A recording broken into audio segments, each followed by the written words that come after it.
அதாவது இந்த புள்ளி விவரங்கள் அடிப்படையில்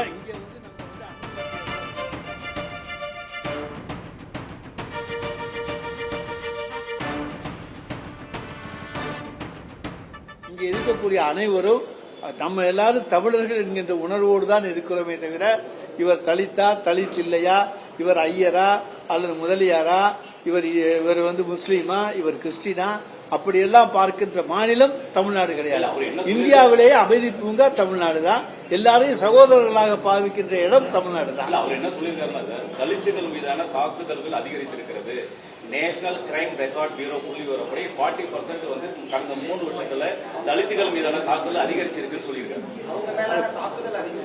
குறிப்பிட்ட தாக்குதல் என்று எந்த இடத்தையும் நம்ம குறிப்பிட்டு அது கிரைம் ரெக்கார்டில் அவங்க புள்ளி விவரங்களுக்கு சேகரிக்கிற பொழுது ஜாதிகள் அடிப்படையிலே புள்ளி விவரங்களை கிடைத்திருக்கலாமே தவிர தலித் என்பதால் யாரும் தாக்கப்பட்டதாக இதுவரைக்கும் எங்களுக்கு எந்த விதமான இதுவும் கிடையாது. அது தலித்துகளை தாக்க வேண்டும் என்று அதற்காக மற்றவர்களும் முயற்சிப்பதும் கிடையாது. இன்னும் சொல்ல போனா அப்படிப்பட்ட இருந்தால் தவறு.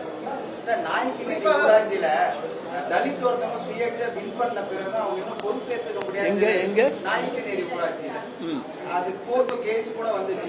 அவங்க என்ன சொல்லிட்டாங்கன்னா சுயேட்சை நீங்க வின் பண்ணதுனால அந்த வின்னிங் செல்லாது அப்படின்ற மாதிரியான தீர்ப்பு கூட நம்ம கோர்ட்ல சொல்லிருக்கோம். உச்ச நீதிமன்றத்துடைய தீர்ப்பை நாம வேற நீதிமன்ற தீர்ப்புகளை பற்றி நாங்கள் விமர்சிப்பதற்கு தயாராக இல்லை. அதாவது எந்த அதைத்தான் சொல்றோம். அதாவது ஆளுநர் வேலையை பார்க்க வேண்டும். மாநில அரசுக்கும் ஒன்றிய அரசுக்கும் இடையே ஒரு தூதராக இருந்து கொண்டு இரண்டுக்கும் ஒரு பாலமாக இருக்க வேண்டியதுதான் ஆளுநர் மாளிகையும் ஆளுநரும். ஆனால் இங்கே இருந்து கொண்டு அரசியல் செய்கின்ற பணியைத்தான் அவர் செய்கின்றார். அப்படி அரசியல் செய்கின்ற காரணத்தால் தான் இங்கே பிரச்சனைகள் ஏற்படுகின்றன. அவர் அங்கங்கே சென்று அவராக கூட்டம் போடுகிறார், பேசுகிறார். இதுவரைக்கும் எந்த ஆளுநரும் இந்தியாவில் இருக்க எல்லா மாநிலங்களில் இருக்கக்கூடிய ஆளுநர்கள்லாம் போய் பொதுக்கூட்டம் மாதிரி பேசுனதாக வரலாறுலாம் கிடையாது. ஆளுநர் மாளிகைக்கு ஆளுகளை எல்லாம் அழைத்து வந்து கூட்டம் பேசியதாக வரலாறு கிடையாது. அந்த வரலாறை எல்லாம் இன்றைக்கு தமிழ்நாடு உருவாக்கி கொண்டிருக்கிறது. கடந்த காலத்துல ஆளுநர் பதவி விலக வேண்டும் அப்படின்னு தொடர்ந்து திமுக வலியுறுத்தியது போராட்டம்லாம் நடத்திருக்கிறீங்க. அந்த கருத்துல இப்பயும் சரியா இருக்கீங்களா? திருப்பியும் அவர் பதவி விலகணும்னு நீங்க வலியுறுத்துறீங்களா? சார், நாங்க ஆளுநர் மீது வைக்கிற குற்றச்சாட்டுகள் அவர் பதவி விலக வேண்டும் என்பதற்கான ஆதாரங்களுக்காக சொல்றோம். இன்னைக்கு ஆளுநர் மீது நாங்கள் குற்றச்சாட்டுகளை சுமத்துகிறோம் என்று சொன்னால் அவர் பதவி விலக வேண்டும் என்பதற்காக சொல்லப்படுவதுதானே. ஆளுநர் கேஸ் சாராம்சத்துல கள்ளக்குறிச்சியில 60 பேர் உள்ள வந்திருக்காங்க. அதிகமா தமிழகத்துல பட்டியலத்தை சேர்ந்தவர்களே ஒரு மோசமான நிலைக்கு தள்ளக்கூடிய நிலை இருக்கு. சுதந்திரம் அடைஞ்சோம் இன்னும் ஒரு மாற்றம் ஏற்படல அப்படின்னு ஒரு பேச்சு சாராம்சத்துல சொல்றாரு. அவரு பல வட மாநிலங்களுக்கு போயிட்டு வந்தவர். பீகார்லயும் இருந்தவர். அதை தவிர உத்தரகாண்ட், ஜார்க்கண்ட் எல்லாமே போய் பார்த்துட்டு வந்தவர். மேகாலயமும் பார்த்து வந்தவர். எல்லா மாநிலங்களும் தெரியும். அங்கேயும் இங்கேயும் எவ்வளவு வித்தியாசங்கள் இருக்கின்றன என்பதை மனச்சாட்சியோடு அவர் பேச தயாராக இருக்கிறாரா? நாங்களும் எல்லா மாநிலமும் சுத்தி பார்த்துட்டு வந்திருக்கோம். எல்லா மாநிலங்களும் தெரியும்.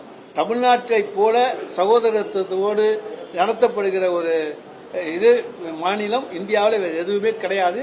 அடுத்து எங்களால் சொல்ல முடியும். சென்னை மாநகராட்சி ப்ராப்பர்ட்டி சொத்து வரியை உயர்த்திக்கிறத கண்டிச்சு அதிமுக 8ஆம் தேதி போராட்டம் அறிவிச்சிருக்கிறாங்க.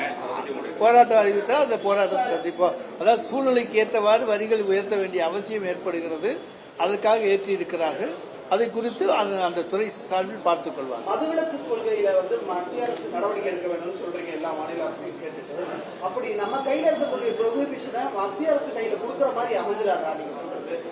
இல்லங்க, ப்ரொஹிபிஷன் நான் சொல்லல. அதான் நாங்க என்ன சொல்றோம்னா, ஒன்றிய அரசாங்கம் எல்லா மாநில அரசுகளுடைய கருத்தையும் கேட்டு ஒட்டுமொத்தமாக ஒரு சட்டம் கொண்டு வருவதற்கான அதிகாரம் இந்தியா முழுவதும் மதுவிலக்கு, இந்தியா முழுவதும் மது கிடையாது என்கின்ற மது தடுப்பை கொண்டு வருவதற்கான அதிகாரம் ஒன்றிய அரசுக்கு உண்டு. எல்லாரும் ஒன்று சேர்க்க அவங்களாலதான் முடியும்.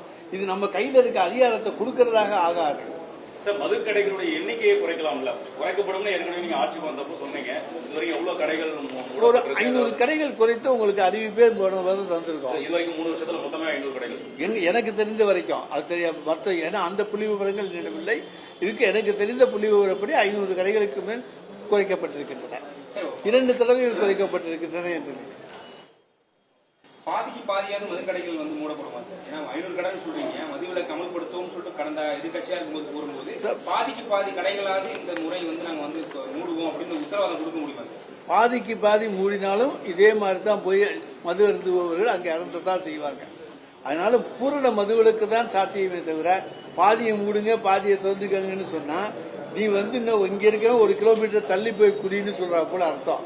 அதுதானே தவிர வேற ஒன்றுமே கிடையாது. 500 கடைகளுமே அதே போல தானே சார்? 500 கடையும் 3 நேரம் மது ஒழிக்க முடியாது. அதான் ஒரு பாலிசியா வந்து கோயில்களுக்கு பக்கத்தில் பள்ளிக்கூடத்துக்கு அருகில் இப்படி இருக்கக்கூடிய அந்த மதுக்கடைகள் எல்லாம் மூடப்பட்டது. சற்று முன்னால விடுதலை சிறுத்தைகளுடைய மது ஒழிப்பு மாநாட்டில் பல தீர்மானங்கள் நிறைவேற்றப்பட்டிருக்கு. எல்லாமே மத்திய அரசை நோக்கி அந்த தீர்மானங்களா இருக்கு. அதுல ஒரு தீர்மானம் வந்து போதைப் பொருளாகட்டும் மது ஒழிப்பிற்கு நடவடிக்கை எடுக்க வேண்டும் சொல்றாங்க. அது தமிழக அரசு சிறப்பு நிதி கொடுக்கணும் அப்படின்னு வலியுறுத்தி இருக்கிறாங்க. போதைப் பொருளை கட்டுப்படுத்துறதாகட்டும் மது கடைகளுடைய எண்ணிக்கை குறைக்கிறதாகட்டும் இதையெல்லாம் மாநில அரசினுடைய கட்டுப்பாட்டில் தானே இருக்கு. நீங்க நினைச்ச கடைகளுடைய எண்ணிக்கை குறைக்கலாம். தமிழ்நாட்டில் இருக்கிற போதைப் பொருள் நடமாட்டத்தை நாங்கள் தடுக்க முடியும். ஆனால் அண்டை மாநிலத்திலிருந்து எங்கேருந்து வருது போதைப் பொருள்? தமிழ்நாட்டிலிருந்து போதைப் பொருள் வருது. போதைப் பொருள் நடமாட்டத்தை தடுக்க வேண்டும். நாங்க நுழையிற இடத்துல நுழைவாயில பிடிச்சிட்டு இருக்கனாலதான் இவ்வளவு கேசுகள் பிடிக்கிறோம். எனவே தமிழ்நாட்டில் நாங்கள் உற்பத்தி பண்ணல, யாரையும் ஆதரிக்கல. வெளிமாநிலங்களிலிருந்து வருகின்றன. வெளிமாநிலங்களிலிருந்து வருகின்றவற்றை முடிந்தவரை நாங்கள் தடுக்கின்றோம். அதுக்காக வேண்டி எல்லாத்தையுமே பஸ்ஸையும் பார்த்துக்கிட்டு லாரியையும் பார்த்துக்கிட்டு ட்ரெயினையும் பார்த்துக்கிட்டு பிளைட்டையும் பார்த்துக்கிட்டு இருக்க போது ஏதாச்சும் இன்னொரு பாதையில சைக்கிள்ல கொண்டு போயிடுவோம். ஆளுநர் சொல்றாரு பள்ளி கல்லூரிகள்ல சர்வசாதாரணமா போதைப் பொருட்கள் நடமாட்டம் இருக்கு, மாணவர்கள் கெட்டு போறாங்கன்னு கூட விமர்சனம் வச்சிருக்காங்க. அதாவது பள்ளி கல்லூரிகளுக்கு அருகில் நாங்களும் இன்டென்சிவ் ரைட் நடத்திக்கிட்டே இருக்கோம். எவ்வளவு தூரம் அங்கே பள்ளி கல்லூரிகளுக்கு அருகிலே இருக்கிற அனைத்து கடைகளும் அடிக்கடி பரிசோதிக்கப்படுகின்றன, சோதனையிடப்படுகின்றன. அதை உங்களுடைய பகுதியில் இருக்கக்கூடிய நிறுவனங்களை வைத்துக் கொண்டு நீங்கள் பார்க்கலாம். சென்னை மாநகரமாக இருக்கட்டும் அல்லது தமிழ்நாட்டில் எந்த பகுதியாக இருக்கட்டும் பள்ளிக்கூடங்கள் கல்லூரிகளுக்கு அருகில் உள்ள கடைகள் எல்லாம் சோதிக்கப்படுகின்றன. அங்கே போதைப் பொருள் விற்கப்படாமல் தடுக்கவுண்டான நடவடிக்கைகள் எடுக்கப்படுகின்றன. விற்றால் அவர்கள் மீது கடுமையான சட்டத்தின் கீழ் நடவடிக்கை எடுக்கப்படுகிறது. சார், இப்ப சகோதரத்துவத்தோடு தமிழ்நாட்டில் இருக்கிற பட்சத்தில் தலித்துகள் மீதான அந்த தாக்குதல்களை தடுக்கிறதுக்கு அரசு என்ன பண்ண போறீங்க? சார், நாங்க தாக்கவே கூடாதுன்னு சொல்றோம். தாக்குதல் சார் எல்லாரும் அண்ணன் தம்பி தாக்க கூடாது, எல்லாரும் ஒன்னா இருக்கணும்னு சொல்றோம். சகோதரத்துவம்னு சொல்றோம். நாங்க வந்து ஒருத்தர் அடிச்சுக்க கூடாதுன்னு சொல்றோம். நம்ம அமைதி பூங்காவாக எல்லாரும் அண்ணன் தம்பியா இருக்கிறதுனாலதான் இங்க மற்ற தொழில் முதலீடுலாம் வர்றாங்க. நம்ம இங்க அடிச்சுக்கிட்டோம்னா யாரும் வரமாட்டாங்க. அதனால இந்த அடிச்சுக்கிட்டு இருக்காங்க ஒருத்தருக்கு தலித்துகளுக்கும் மற்றவர்களுக்கும் சண்டை பம்பு அப்படின்னு சொல்றதெல்லாம் பொய்யா கிளப்பி விடக்கூடிய வதந்திகளை தவிர வேறு ஒன்றுமில்ல. எல்லோரும் அண்ணன் தம்பிகளாகத்தான் இருக்கிறார்கள்.